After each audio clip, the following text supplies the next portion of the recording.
Welcome into the post-game show. Alongside Eric Elger, I'm Peter Ferrari. Joining us now, the victorious coach on the eve of New Year's Eve, Coach Megan Joes. Happy holiday season, Coach. Nice way to send us off into 2025 with this win today. Talk us through it. Nice team effort. Everybody contributed in their own way.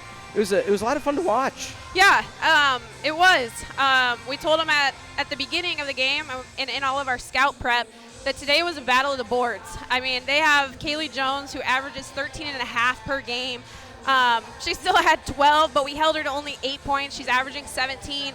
I thought our post players did a really good job. Our guards did a really good job at the top of our press, just speeding things up. We forced them into 18 turnovers, which isn't a crazy amount, but we had 11 steals and 22 points off of their turnovers. So those were big energy points for us. We're a little under the weather as a team, and so I was really happy with how hard we played in both games, too. We played a JV game before this. We won that one. We talked about going 2-0 to finish out 2024, and so it feels really good to be able to do that today. Well, there was one trap on the sideline, Coach. It was about 2 inches in front of you. You threw those hands up. You were ready to go. Yeah, I might have been the third one in that trap. It caused a little pressure. But our players did a good job closing that up, and it led to a steal and a basket after that one. Yeah, you played your alma mater, or I should say, team you used to coach for. What's it like getting that, going every year now, second year in a row? Yeah, it's really special. Coach Bailey, Amanda Bailey, is my mentor. She's kind of where I started, in coaching, and so learned so much from her. So it's fun to be able to play each other. We have another one scheduled next year. So it's always fun and competitive. We play a similar style because I learned a lot from her. And so it's fun and always a competitive game that I think really sets us up for our conference play, too. And so playing it after Christmas, it's always a challenging game because we only had 3 practices, and they came off 7 days off, and so their legs were a little tired, just getting back into the swing of basketball shape. But this is a great game, a great team to play to be able to prepare for conference play now. Yeah, you mentioned how important rebounding was. Someone that stood out to me in the game was Grace Cord, because when she came in, it felt like there was no, dropping off of anything. The toughness, the rebounding, even contributing a couple buckets. What'd you like out of Grace Cord this afternoon? Yeah, I mean, she did a great job coming in off the bench, and yeah, she didn't play a ton of minutes, right at 10 minutes basically, but that was 10 huge minutes from her, and I know there were a couple moves there that she had that just didn't fall, but really proud of where she's at, her progress, and her ability to come in and stick to scout of what we're trying to take away from the other team. She did a great job of that today. The last thing we mentioned, too, is just it seems like you talked about how you can kind of rotate that pressure on defense. How nice is it to have just multiple kind of point guard ball handling options? I mean, it could be Green, Aram, Elsmore, Thistle, Morrissey. I mean, it seems like you can kind of turn anyone to really kind of push the offense. Or on that one play, Jones. Yep. Yeah. Versatility is something we want in our players, and our players do a really good job of that, especially today, going from the press into our offense. People were pushing it in transition. We wanted to keep the pressure on them. And I think there's a trust in each other, trust in their teammates. Really happy with where we're at mid-season, but we've told them this week, the start of the season is not enough. The most important part of the season is now here, January, February. And so I think we're on the right track, and just excited for the second half of the season.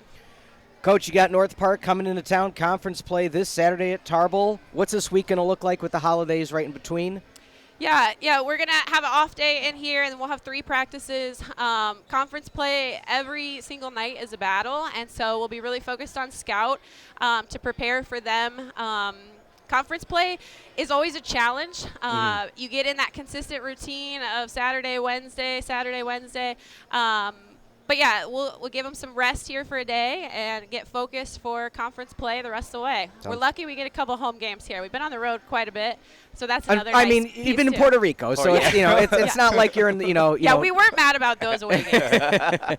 Well, Coach, congratulations on the win. Have a fun, happy, and safe New Year, and we will see you Saturday, and we're excited for that one. Thank you. All right, thanks, Coach.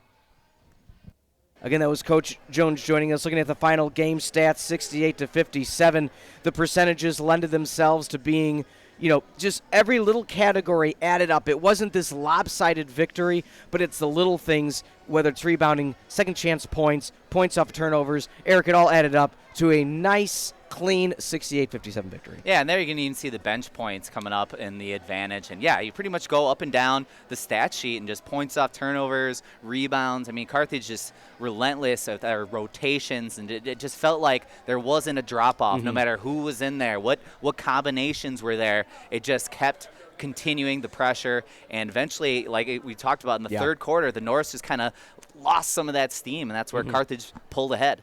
Yeah, looking at some of the leaders for the Firebirds, Carlson 16.7 for 11 from the field, 8 boards and assists, and only 2 turnovers. Thistle coming up as the number 2, 12 points for her. Again, when Morrissey gets to be a few notches down and be her third leading scorer, Malia Green right behind with 9. That's that diversified offensive attack nobody's going to stop. Exactly. I mean, it's a deep team, and Coach Jones talked about Kaylee Jones, who still got 12 rebounds, but to hold it player to own under half of their scoring average. I mean, only 8 points for such a talented player like that really made a difference in this game.